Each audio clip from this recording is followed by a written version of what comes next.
Long before The Lion Guard premiered, it was receiving a ton of criticism from fans of the original Disney movies. People complained about things like, why didn't they use Copa? Why didn't they make it about Kiara and Kovu's kids? And why wasn't Kion in the original movies? I plan to make a video to cover each of these topics because there are actually some pretty good explanations for them. However, this video is focusing on the latter, as I have come up with a pretty good theory that allows the story of the Lion Guard to fit in with the original movies. So if you're interested, listen on. At the end of The Lion King 1, Simba and Nala are shown to have a cub who looks pretty different from Kiara. The cub is then raised to the sky by Rafiki, indicating that he or she is the future leader of the Pride Lands. This cub has been considered to be Copa by fans and those who've read the comics. Whether these are canon or not is pretty much up to you, and it doesn't really affect the rest of the theory this much, as you could just say the creators wanted to end Lion King 1 with Simba giving birth to an heir and then simply change the design before Lion King 2. If you are one of the people who consider the cub to be Copa, then you probably know the fan theories about Copa being killed by Zira or other enemies, causing Simba to become incredibly overprotective of his next cub, Kiara. This is probably the best theory as it ties in nicely with Simba's personality in The Lion King 2, as well as his hatred for the Outlanders. However, if you like to just think the cub was Kiara and she's just been redesigned, and Simba is just protective because of what he had to go through in his youth, then that works too. Kiara is a headstrong, adventurous cub who has no interest in becoming queen and just wants to have fun. One day she ventures outside the Pride Lands and befriends Kovu, a young Outlander cub. Kiara is heartbroken when her father finds her and scolds her for wandering off and hanging out with an Outlander. She feels terrible about disobeying Simba, but at the same time she becomes incredibly lonely and misses Kovu.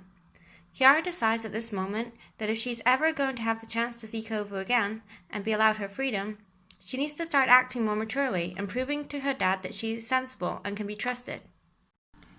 Kiara starts taking her role as future queen more seriously from this point on. Over time, she becomes a little stuck up and even starts to forget how to have fun. A few months later, Simba and Nala give birth to another cub, Kion. Now hear me out. A lot of people think that Kiara and Kion were born at the same time, with Kiara being a little bit older, maybe by a few minutes. However, nowhere actually says this, not in the show, not the creators, and there is absolutely no information given about how far apart Kion and Kiara actually are. So it is completely plausible that Kion could be a few months, if not a year or so, younger than Kiara. Then the Lion Guard movie takes place, during which Kiara is still her snooty, princessy self, whilst Kion has an outgoing, adventurous personality. After the events of the movie, Kiara seems to lighten up quite a bit as the series goes on, and her and Kion even start to get along better, particularly after the episode Can't Wait to Be Queen. Kion has reminded Kiara how to have fun, and although she still takes her job as future queen seriously, she becomes more laid back and less stuck up over time. Kion enjoys being the leader of the Lion Guard and helping to protect the Circle of Life throughout his youth, and the two grow up together. So why doesn't Kion appear in the second movie? Well, if you consider the Lion Guard takes place somewhere between the We Are One song and the scene where Kiara grows up and we see her for the first time, it actually makes a lot of sense. Male lions usually leave the Pride when they come of age and start their own. In the case of Kion, however, once he grew up, he and the rest of the Lion Guard could have decided to leave the Pride Lands to help out other animals far from their home. He says goodbye to his family and sets off to make a life of his own, possibly with his friends by his side. This would explain why Kion was in neither of the movies.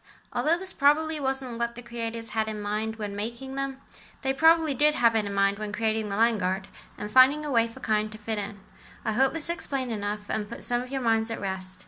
And in a future video, I will talk about why they didn't decide to use Copa and instead make Kion a whole new character, as there are some pretty good reasons for it. I'm Meowsalite and I hope you enjoyed this video. Please let me know what you think and like and subscribe if you want to see more.